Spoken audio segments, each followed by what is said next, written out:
Hi, folks. Welcome to week number 11 of English 261.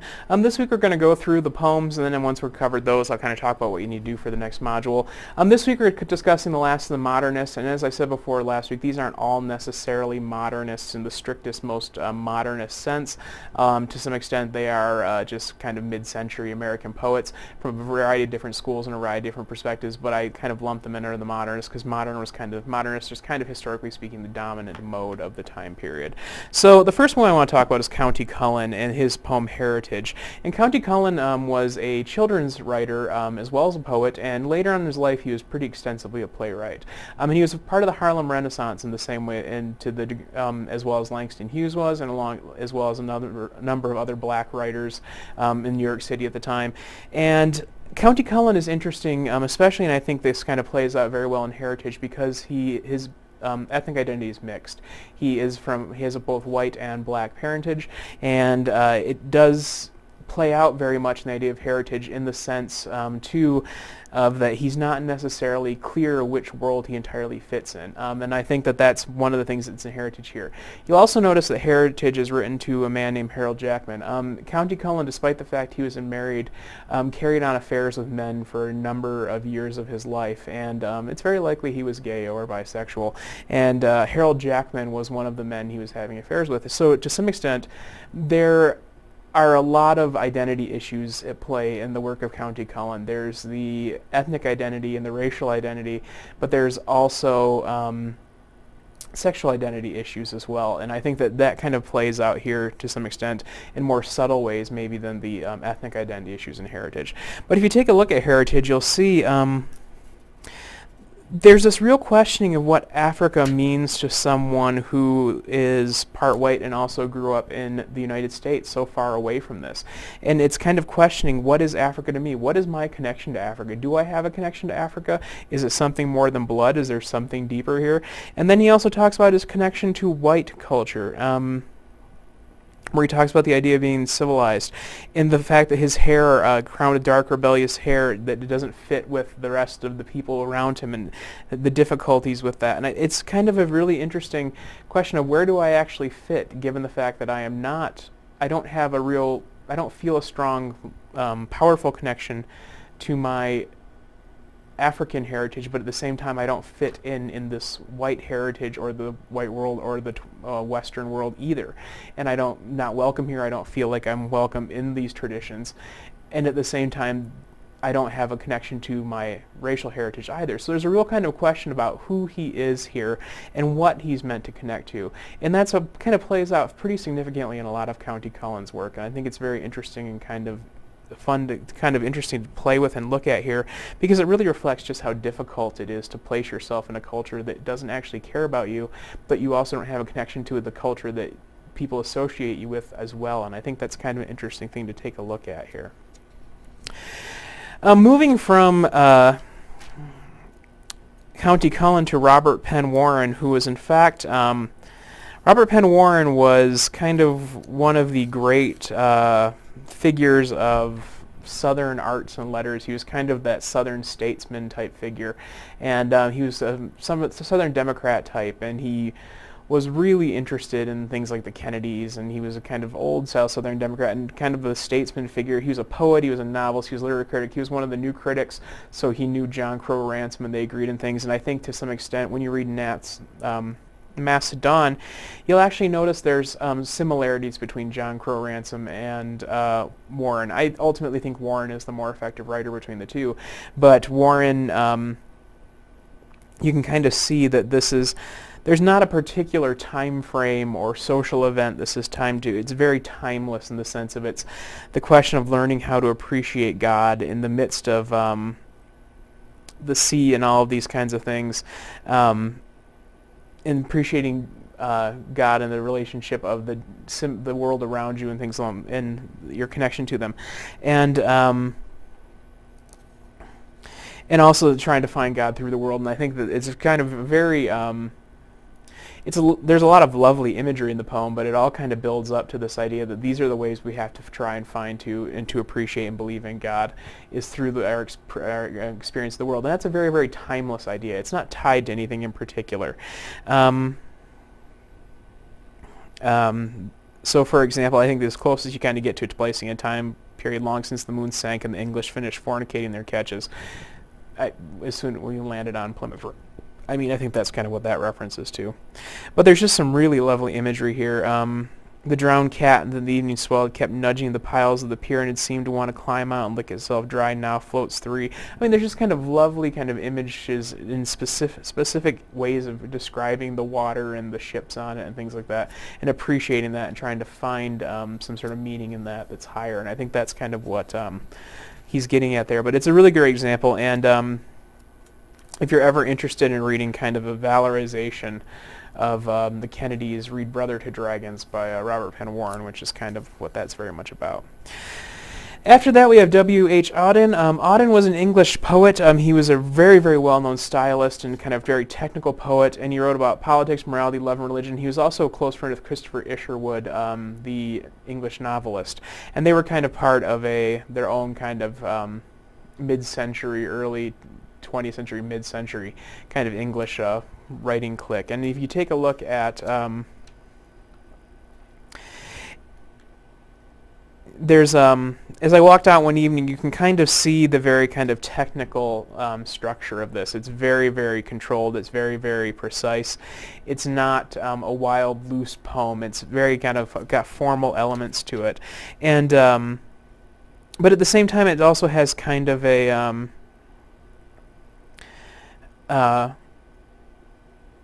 it's got kind of a very kind of modern feel to it, in the sense that these two people have this kind of romantic relationship or these different connections, and it doesn't really kind of add up to anything, and they're kind of professing these great loves, but at the same time, it's late in the evening, they're gone, the clocks have ceased to chiming, the deep river moved on. It's just over. Time doesn't really care about these two. It doesn't relate to them. So it's got kind of a very kind of modernist vibe to it, despite the fact I think that the poetic structure of it is fairly conservative and technical, and I think that's kind of a feature of Auden's work. The Musée des Beaux-Arts is kind of an interesting reflection on, and by the way, this is, I believe, the second time we've run into Bruegel's Icarus. We also ran into it when William Carlos Williams talked about it. But what that's kind of about, and it's a very kind of modernist idea in as much as it's very much about the idea that human life is suffering. We're not going to get around it, and nobody cares that you're suffering.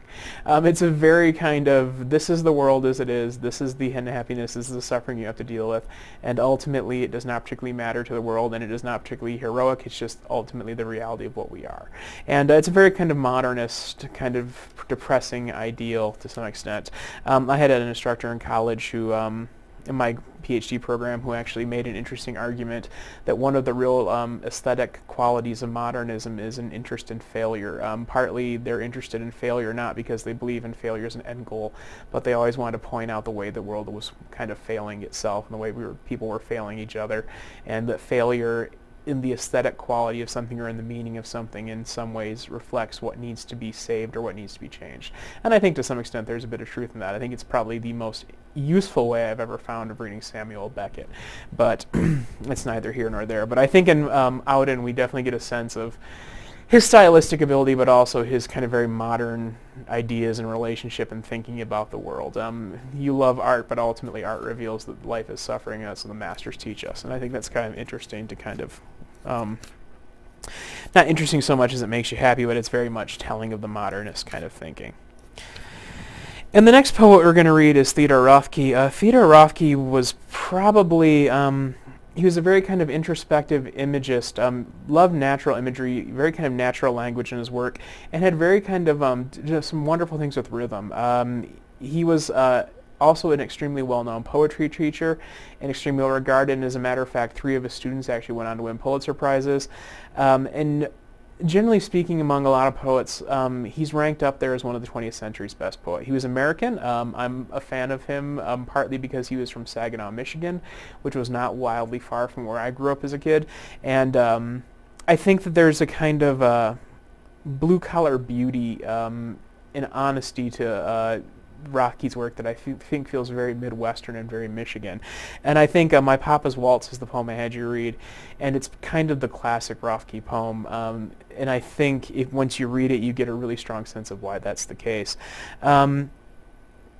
the imagery, I mean, the rhyme scheme and the rhythm here is very, very simple, but at the same time, and it does have kind of a 4x4 structure like a waltz does, but at the same time there's this very, it's a kind of a terrifying, tense sadness to it, that it does feel like almost like a child's rhyme, but at the same time it's about a drunken father swinging his kid around the room, dancing with him when he comes home drunk, and there's the mother's countenance watching him and with the frown and the fear of what's going on, and the hand that held the nurse's bat on the knuckle, there's a threat in that, and his ear keeps scraping his father's buckle. I mean, in the fact he beat time in his head, there's just the waltz of the way you have to dance around drunks, I think, is kind of the dance that you have to do to survive in households where people are unpredictable or where people are drinking, I think, is really kind of beautifully wrought in here. And the fact that it does have such a kind of simple rhyme structure gives it kind of a childlike quality that lets, and in some ways plays off very nicely the darkness of the actual poem itself. And I think that Rothke does a really great job with that, and it's one of the poems I find really memorable in the text is My Papa's Waltz, and that image kind of always sticks with me of the whiskey in your breath can make the small boy dizzy. I thought that was really kind of lovely. The next person we take a look at is Richard Wright. Richard Wright was another Harlem Renaissance writer, and one of the reasons I include Richard Wright here, Richard Wright is really properly most known as a novelist. He wrote Black Boy and Native Son, and his short stories and his nonfiction are both very famous. But one of the reasons I like Richard Wright is Richard Wright really wrote some amazing haikus, and writing haikus outside of the Japanese language is not a particularly easy thing to do, but Wright kind of pulled it off. If you take a look at This Other World, and I like to always read the first one. I think I didn't assign that one to you necessarily. I was hoping you might have read it if you didn't. On winter mornings, the candle shows faint markings of the teeth of rats. I mean, just a sharp image to it. Or 31, which I had you read, in the falling snow a laughing boy holds out his palms until they are white. I mean, just the way the image kind of works and just how sharp it is, and crying and crying, melodious strings of geese passing a graveyard, just the kind of sharp, beautiful imageries. They paint these really bright, sharp pictures that just stick in your head. And I think that that's one of the strengths of Richard Wright's poetry. He wrote some amazing haikus, and I really enjoy his haiku, and that's why I decided to include them here. After that, we move on to Malcolm Lowry's Delirium in Vera Cruz. Malcolm Lowry was an English poet. He spent a good portion of his life abroad. He had some serious drinking problems and died significantly younger than anticipated. And as you might kind of guess from Delirium in Vera Cruz, this is kind of very, I think, fitting and reflective of the kind of stresses and problems he felt as a person and as someone with an alcohol problem. Too wondering where I've gone, into what horror is that staring at me now with terror behind your frail tilted barrier. And it's almost as if someone has barricaded themselves in this hotel room to hide from him. Tenderness was here in this very bedroom, in this place, its form seen, cries heard by you. What error is here? Am I that rash image? Is this the ghost of love you reflected?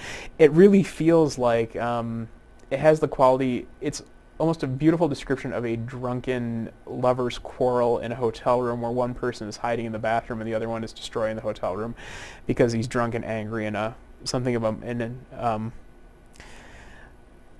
generally just kind of monstrous when he's been drinking, which to some extent Lowry in some cases could be. He was not necessarily the friendliest drunk in the world.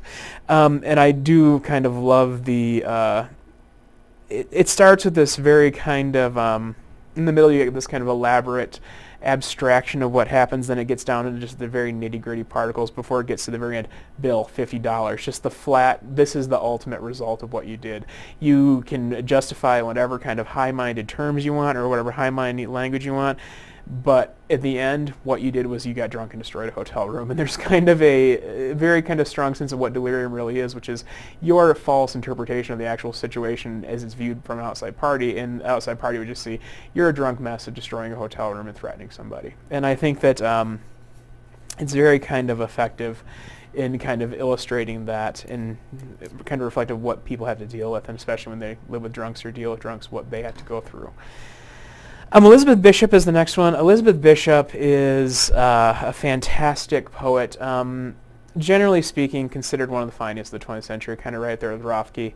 And her images are brilliant. And one of the things that's interesting in her poetry, in a time when a lot of people were writing kind of confessional poems that were very much about themselves, Elizabeth Bishop did not do that. She was not, a lot of her poems are not particularly personal. There are personal elements in some of her poems, but there's not the kind of, I'm going to bare my soul to you at every single turn you find with some of the poets in this time period. And Elizabeth Bishop was just sometimes very much interested in images. And if you read The Fish, there's really very few references to the narrator here, or the narrator's view of things, or the narrator's interpretation of the situation. It's really just an amazing, beautiful, lengthy description of a fish that there is no possible way you can't imagine what this fish looks like at the end of this.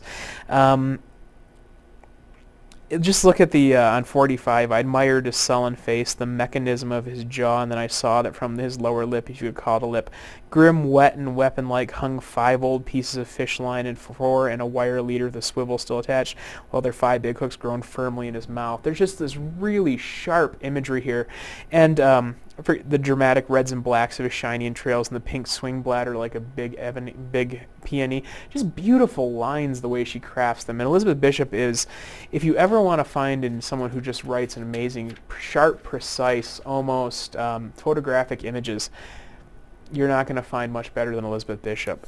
And even in The Waiting Room, you get a strong sense of just what this waiting room looked like and the people and what she's seeing in the magazine. And in The Waiting Room is interesting because I think in The Waiting Room, it's kind of it's a very brief moment of those kinds of just sudden existential crises you have throughout your life where you wonder, who am I and what is my relation to these people and how do I fit in with all this and where am I in the universe? And for her it's sprung by just reading a National Geographic in a waiting room as a child, and then she has this kind of experience where she doesn't necessarily fit herself. And just an awareness of how much bigger and how much more terrifying the world is than an individual. One of the things we talk about when we talk about the idea of the sublime is absolute joy in the face of the universe, but it's also absolute terror and the size of the immensity of the universe and how much of it's beyond you. And I think that this poem is very much about one of those transcendent and sublime realizations where you realize that the universe is much, much bigger than you are, and who are you in the long run of things and how small you are in relation to all of it. And I think In the Waiting Room is kind of reflecting that. And she doesn't ever actually kind of knock that out of the park by just saying it directly, but it's there. It kind of opens up, and you start with this very specific moment, her in the waiting room, then it opens up to this big metaphysical reflection, and it closes back in to her being in the waiting room again, which is kind of how these kinds of things work. And I thought that was a really kind of, these existential moments was very well reflected here. The next one I had to read was Irvin Layton. Irvin Layton was a Canadian poet. He had a kind of tell-it-like-it-is sensibility, and he had also very outspoken views about poetry and a lot of other things in general, which made him not everyone's friends. And it's interesting if you're into kind of independent music or kind of strange older music. He was actually very close friends with Leonard Cohen before Leonard Cohen passed away. So Irving Layton, if you read The Birth of Tragedy, there's a lot of just kind of beautiful imagery here, beautiful connections to things, and just also, it's got kind of a romantic structure. It almost feels very romantic in this. In me, happiest when I compose poems, love, power, the huzzah, battle are something, are much. Yet a poem includes them like a pool, water, and reflection. In me, nature's divided things, tree, mold on tree, have their fruition. I am their core, let them swap, bandy like a flame swerve. I am their mouth, as a mouth I serve. There's this big kind of romantic opening from it. And it kind of continues out for the next paragraph, and then you get into the third stanza. Sorry, stanza, not paragraph. A quiet madman, never far from tears, I lie like a slain thing under the green air the trees inhabit, or rest upon a chair toward which the inflammable air tumbles in many robins' wings, noting how seasonably leaf and blossom uncurl and living things arrange their death while someone afar off blows birthday candles for the world. And I think that he starts off with this very kind of big blown up, I am powerful, I am great, and then he kind of falls back nicely into the modernist perspective, which is, despite the fact of all of this, I'm eventually going to die, and living things are moving on with no interest whatsoever in me doing this, and ultimately the world's probably going to come to some sort of end because people are blowing out the birthday candles for it, or they're making a wish on the world that has absolutely nothing to do with me or my relationship to me. So it's a recognition again of that. As romantic and powerful as you feel, you're also to some extent kind of undercut. And it's not necessarily an easy poem to connect to. It's got a lot of kind of abstraction and high-mindedness, but I think it's interesting, and it's kind of, if you like Leonard Cohen, you'll kind of notice certain similar qualities of this in Leonard Cohen's work. Not necessarily a directness, but a certain kind of abstraction or visceral abstraction to the way it's written.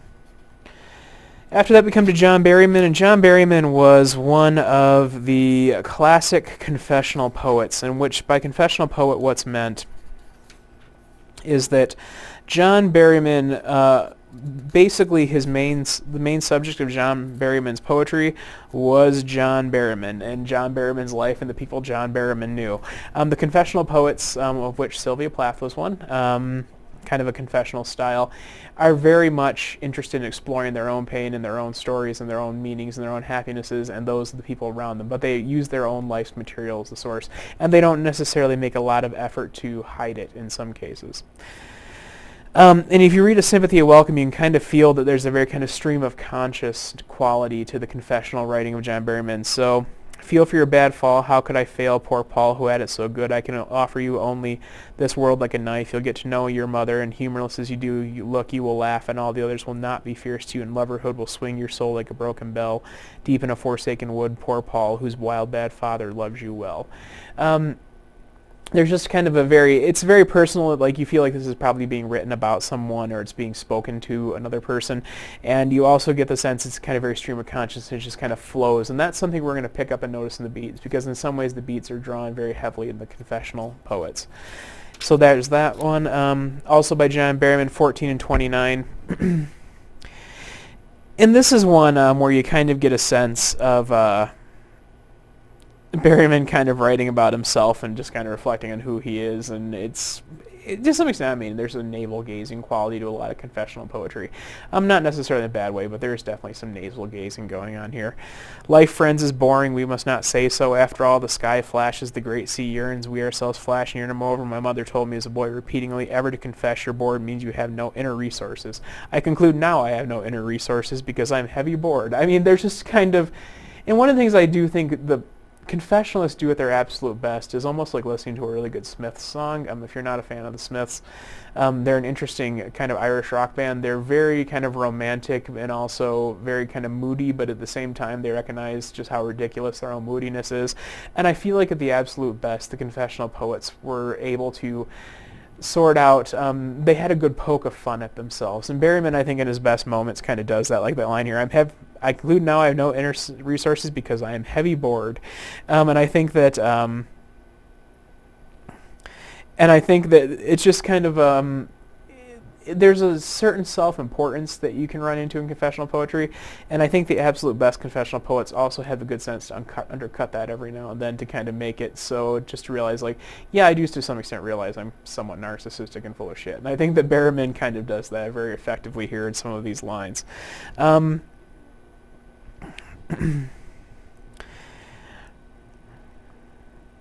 And I think 29 is interesting because 29 is a very kind of interesting reflection almost on, I get the impression reading over this that Henry is someone who thinks about killing people, and sometimes he wakes up having nightmares of having killed people.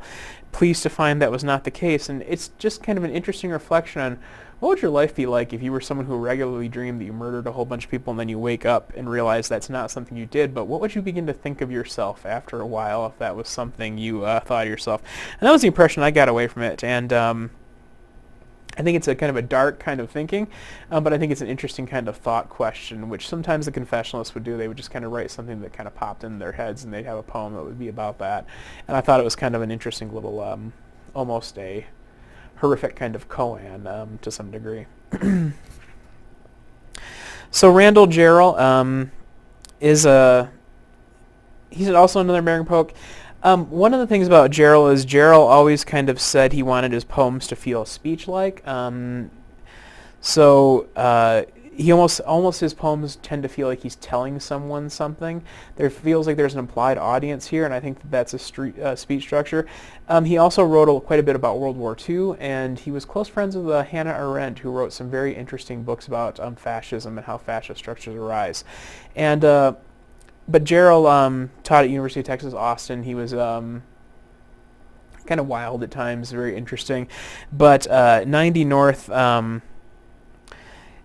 is very much just that kind of reflection. I don't get the impression when I read it that he's actually wondering about being at the North Pole, but more so thinking about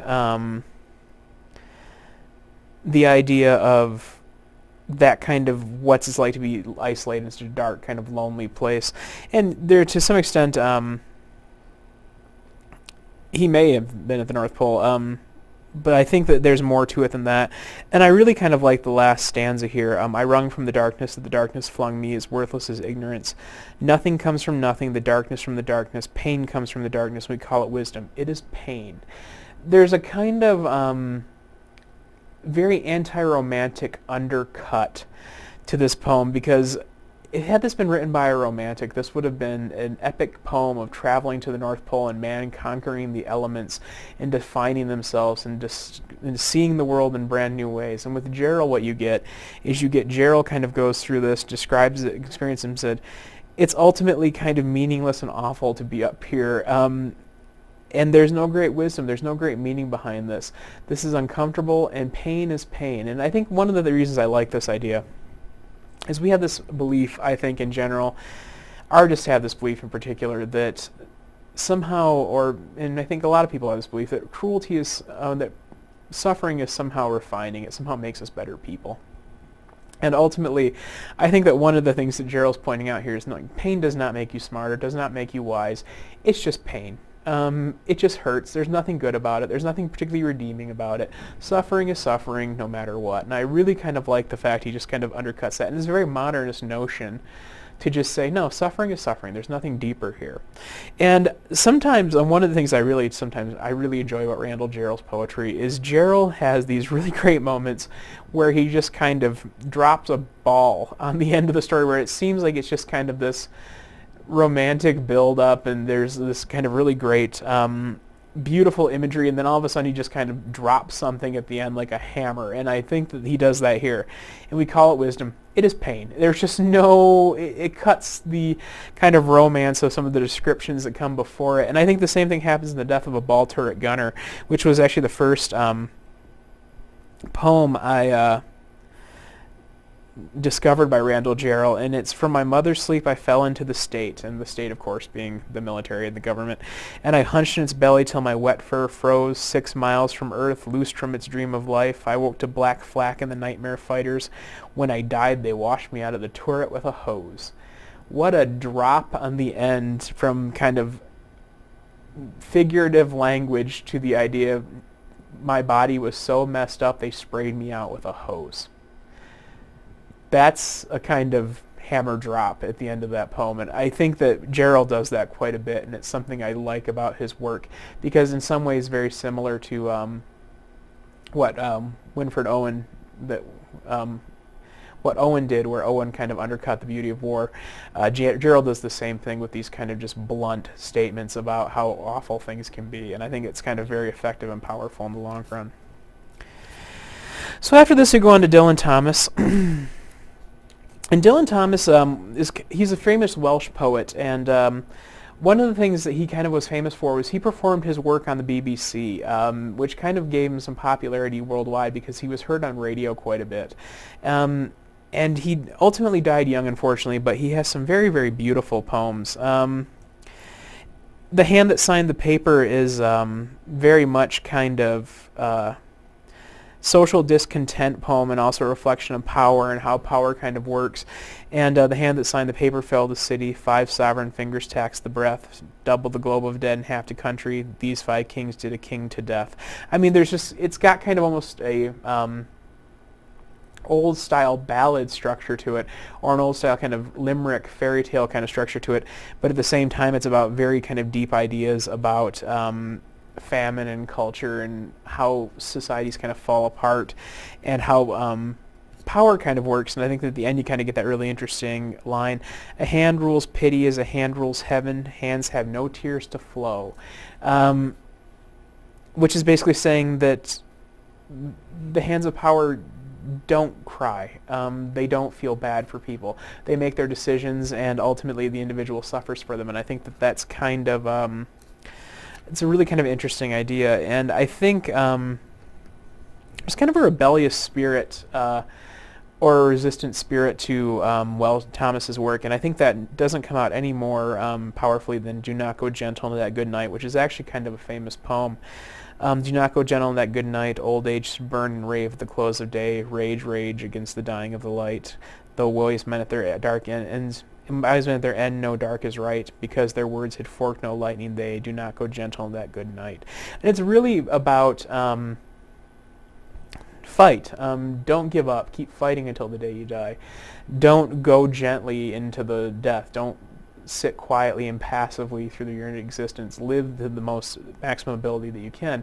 And to some extent it's kind of a romantic notion, but Thomas is kind of a retroactive romantic. He's a retro romantic to some degree.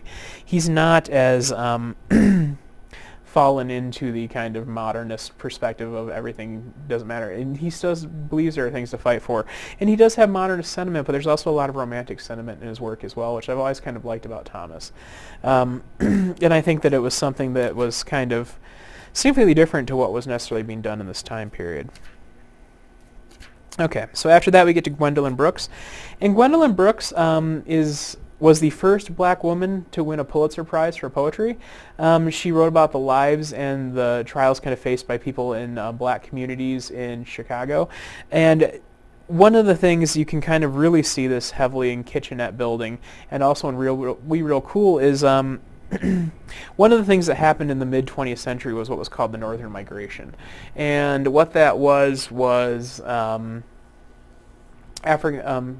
in the South finding that it was difficult to find jobs, and it's happened from World War II onwards, and it's happened significantly in the 20th century, was blacks moved north, and they moved to major cities and they moved to urban areas because there were better jobs for them, there were industrial jobs, and they could find work more effectively in the north than they could in the south.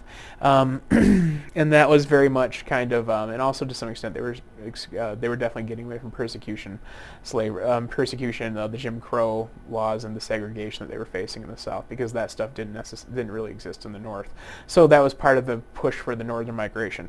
The city of Detroit was heavily influenced and shaped by the Northern Migration, because the reason Detroit has such a large black community is because of the Northern Migration. The same happened in Chicago, in Cincinnati, in Cleveland, and cities all throughout kind of the Midwestern industrialized Rust Belt North. And Kitchenette Building is very much telling about what that is. And it's Kitchenette Building is very much, I think, reflective of a kind of Chicago tenement building and what it's like to live kind of packed in with people, which is what a lot of blacks did in that time period. A lot of black people ended up having to do in that time period was they would live in these tenement buildings, and sometimes they were government housing, sometimes they were just what they could afford, and it was a lot of families packed into very, very small spaces. And there are still neighborhoods where this is the case in Chicago. There's gentrification, of course, which has changed to some degree, but row houses, slum houses, they're all throughout major cities, and generally speaking they were occupied by African Americans, unfortunately. So that was something that very much kind of happened in that Gwendolyn Brooks is writing about here. And I think it's kind of interesting. He kicks off, "We are the things of dry hours and the involuntary plan. Grayed in and gray, dream makes a giddy sound, not strong like rent, feeding a wife, satisfying a man." The idea that dream doesn't matter in comparison to these hard, concrete things like rent and feeding people and satisfying a man, just these practicalities make something like dream non-essential. But dream could send up through onion fumes its white and violent fight with fried potatoes and yesterday's garbage ripening in the hall, flutterers sing an aria down these rooms. And it's the idea that dream could kind of create something beautiful in the midst of all of this, if you were willing to let it in. but you have to, to have a dream, you have to kind of bring it in, keep it clean, protect it, anticipate a message, let it start. I mean, she talks about all the care that goes into dreams. And then she says, we wonder, but not for a minute, since number 5 is out of the bathroom. Now we think of lukewarm water, hope to get in. It means, oh good, now it's my chance to actually use the bathroom. And it's very much reflective of how the day-to-day survival that people have to face, and African Americans had to face at this time. It's very telling of just the ultimate way that things get. People always talk about, well, why don't people move up? Why don't they anticipate more for themselves? What gets lost in all of that is in the day-to-day struggle to actually survive, when this is what you actually have to do to survive. You have to live in these cramped quarters. You have to think about, what am I going to eat? How am I going to feed myself? And that becomes a regular thought and struggle. It takes out the room for ambition. It takes out the room for thinking about, well, what could I do? What would be great? What do I really want in life? I had a friend once who grew up in the South, and he grew up very, very poor, and one of the things he always said to me is, poor people don't have time to be bored. We're just too busy being poor. We're too busy grinding, trying to earn money, and trying to take care of ourselves, to ever sit around and think about how bored we are, think about how unhappy we are with our situation, or to think about our emotional problems. And it's the same situation where people say, well, the reason they don't get divorced is because they can't afford to. I mean, that's kind of ultimately one of those situations you run into here is, people in what Brooks is pointing out is that people in these situations don't have a chance to really think about what they dream of or what their dreams are for life, because they're too busy surviving life. And I think that's kind of the idea of kitchenette building. And We Real Cool is kind of in that idea too. The pool players, 7 the goal, and shovel. If you just read it, it's we real cool, we left school, we work late, we strike straight, we sing gin, we sing sin, we thin gin, we jazz June, we die soon. It's just a very kind of brief reflection of kind of sing-song equality of what life is like for these people. They hang out in the pool hall, they have fun, they enjoy themselves, but there's also the reality that they recognize that as black males living in the United States, they're not going to live all that long. There's not a lot of opportunities for them. There's not a lot of chance for them to achieve as much as they might want to. And that's what they have. The idea of leaving school because school's not valued in the community, I mean, that's one thing that's kind of going on here. The idea that being cool really just means hanging out in a gin joint and having fun. So she's really kind of reflecting on a certain kind of viewpoint in that people have, that no, what really matters is enjoying yourself no matter what. And then she recommends, well, not really, because ultimately that's kind of what you're going to die of. And I think we can all, to some extent, think of people we've met who you think, oh, you're really cool, you're really having a lot of fun, you're really enjoying yourself.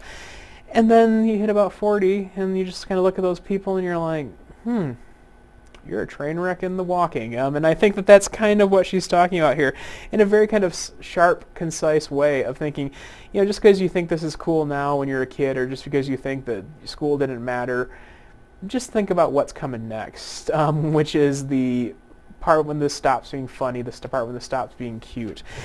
And I think We Real Cool is kind of playing with that in a really effective way. The last one I want to talk about is Robert Lowell's Mr. Robert Lowell. Robert Lowell is an extremely well-known mid-century American poet. He was a poet laureate, if memory serves, and he was kind of a Boston Brahmin character. And if you take a look at For the Union Dead, it's a really kind of effective, it's almost got the quality of a protest poem to it, because what he's talking about here is he's talking about, in the middle of the South Boston Aquarium, there's a statue to Robert Gould Shaw, who was the first headed the first all-black Civil War regiment out of Massachusetts. And what he's talking about is he's talking about the statue that recognizes such a really important contribution by African Americans to American culture and the way they have served. And all around it is all of the ways that these people are not being taken care of and are not being helped. I think there's a really, really effective line here when he writes, let's see.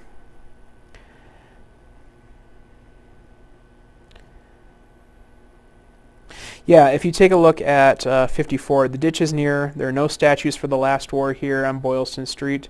A commercial photograph shows Hiroshima boiling over a Mosler safe, the rock of ages that survived the blast.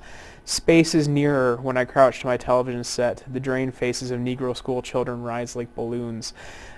Space is nearer than any sort of equality, than any sort of fair treatment to a lot of people, to the idea of what African Americans being paid back for what they contributed to our society.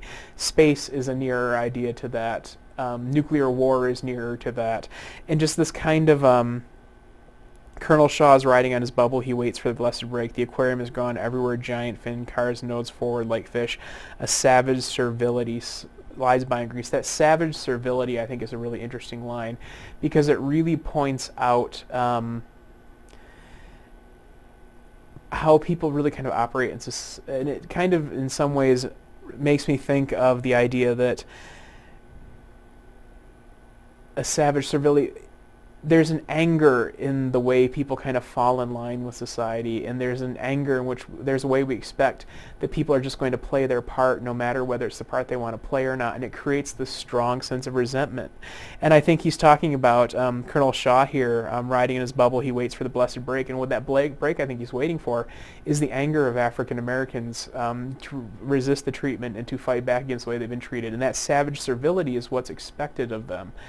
They're expected to serve. They're expected to be servile and to be thankful for the place in society, despite the fact that there is an anger in that, and it slides by in the grease of industry. It slides by on the kind of economic machine, and I think it's a really kind of effective way of looking at that situation, because I think that what Lowell is realizing is that we have a monument of a white man, I believe, if my memory serves. Gould is in fact white, and he led the Civil War regiment. Let me verify that actually really quickly here. I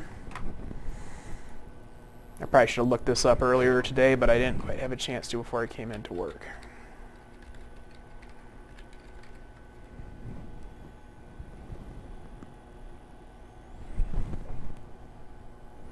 Robert Gould Shaw.